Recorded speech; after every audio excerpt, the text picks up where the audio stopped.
एक समय की बात है। एक गांव में बब्बन नाम का एक मिस्त्री रहता था। उसकी रेडियो, टीवी, मोबाइल आदि ठीक करने की एक दुकान थी। बब्बन बहुत ही लालची किस्म का इंसान था। वो अपने ग्राहकों से ज्यादा पैसे वसूल करता था। एक दिन उसकी दुकान पर एक महिला अपना मोबाइल ठीक करवाने के लिए आती है। बब्बन उसके फोन को चेक करता है और उस महिला से कहता है, बहन जी, इसकी तो आईसी उड़ गई है, नई डालनी पड़ेगी। पूरे 1,500 रुपये खर्च आएगा। भैया, ये तो बहुत ज्यादा है। अरे बहन जी, ये सब मैं नहीं जानता। जो रेट मार्केट में चल रहा है मैं आपसे वही ले रहा हूँ। अगर आपको फोन ठीक करवाना है तो बताइए, वरना मेरे पास और भी बहुत सारे काम है। औरत जानती थी कि पूरे गांव में बब्बन इकलौता मिस्त्री है। अगर उसे फोन कहीं और से ठीक कराना है तो उसके लिए उसे शहर जाना पड़ेगा, जो गांव से बहुत दूर है। अच्छा ठीक है भैया, आप इसे ठीक कर दीजिए, मैं घर जाकर पैसे ले आती हूँ। इस तरह बब्बन लोगों की मजबूरी का फायदा उठाकर हमेशा उनसे दुगनी कीमत वसूल करता था। एक दिन बब्बन की दुकान पर एक आदमी अपना पुराना टीवी ठीक कराने के लिए लेकर आता है। सुनो भाई, ये टीवी ठीक से नहीं चल रहा है, तुम इसे ठीक करके देखो, मैं शाम को आकर ले जाऊंगा। आप चिंता मत करिए, शाम तक मैं आपका टीवी बिल्कुल ठीक कर दूंगा। फिर वो आदमी वहां से चला जाता है। बब्बन का चेला छगन टीवी खोलकर देखता है और बब्बन से कहता है, उस्ताद, इसके अंदर एक तार कटी हुई है, उसे जोड़ देने से टीवी चालू हो जाएगी। अरे तू अभी नया है, तुझे कुछ नहीं पता। एक काम कर, इस टीवी की कोईल काफ़ी अच्छी है, उसे निकाल कर रख ले, हम किसी और टीवी में लगा लेंगे। और जो हमारे पास पुरानी टीवी पड़ी है ना, उनमें से एक कोईल निकाल कर इस टीवी में फिट कर दे।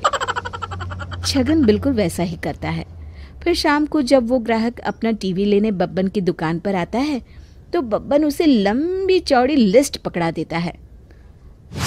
अरे मर गया रे, अरे भाई ये क्या है, पूरे 2,000 रुपए का बिल, ये तो बहुत ज्यादा है। अरे भाई, मैं तुमसे क्या कोई मुफ्त के पैसे ले रहा हूँ? जो नया सामान इस टीवी के अंदर फिट किया है उसी के पैसे मांग रहा हूँ। और वैसे भी ये सब तुम्हें टीवी ठीक कराने के पहले सोचना चाहिए था।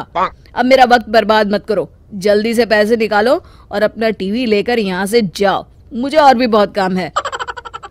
मजबूरी में वो आदमी बब्बन को 2,000 रुपये देकर अपना टीवी वहां से लेकर चला जाता है। फिर एक दिन एक ग्राहक बब्बन की दुकान पर एक नए मॉडल का टीवी लेकर आता है। भाई जरा इस टीवी को चेक करना, तो ठीक से काम नहीं कर रहा है। बब्बन टीवी चेक करता है, लेकिन बब्बन देखता है टीवी में किसी प्रकार की कोई खराबी नहीं है।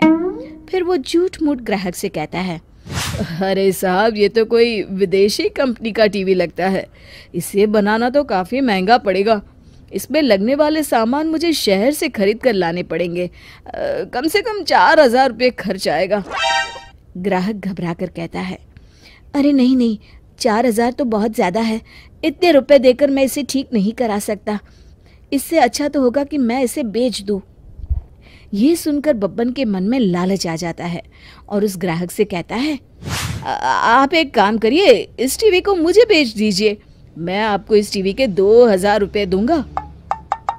ग्राहक बब्बन की बात मान जाता है और बब्बन को 2,000 में टीवी बेचकर वहां से चला जाता है। ग्राहक के जाते ही बब्बन खुश होकर अपने चेले छगन से कहता है, आज तो बहुत अच्छा बकरा फंसा है, इतनी महंगी टीवी सिर्फ 2,000 रुपये में बेचकर चला गया। फिर एक दिन बब्बन मिस्त्री अपनी दुकान पर काम कर रहा होता है। तभी एक पुलिस वाला उसके पास आता है। बब्बन ये देखकर हैरान हो जाता है कि पुलिस वाले के साथ वो आदमी भी है जिसने उसे 2,000 रुपये में अपना टीवी बेचा था। पुलिस वाला बब्बन से कहता है, क्या तुम इस आदमी को जानते हो? और वो जो पीछे तुम्हारे पास टीवी रखा है, वो तुमने इस आदमी से खरीदा है? बब्बन घबराकर जवाब देता है, हाँ साहब, लेकिन बात क्या है? ये आदमी एक चोर है, इसने ये टीवी शहर के एक बड़े सेठ के घर से चुराया है। अरे मर गया रे। लेकिन साहब इसने मुझे बेवकूफ बनाकर मुझसे झूठ बोलकर ये टीवी मुझे बेचा है। मेरा यकीन मानिए इसमें मेरी कोई गलती नहीं है। मैं कुछ नहीं जानता। चोरी का माल खरीदना और बेचना दोनों जुर्म है, इसलिए इसके साथ साथ अब मैं तुम्हें भी गिरफ्तार करता हूँ। फिर पुलिस वाला बब्बन को भी उस आदमी के साथ पकड़कर ले जाता है। शिक्षा। दोस्तों, हमें लालच से हमेशा बचकर रहना चाहिए।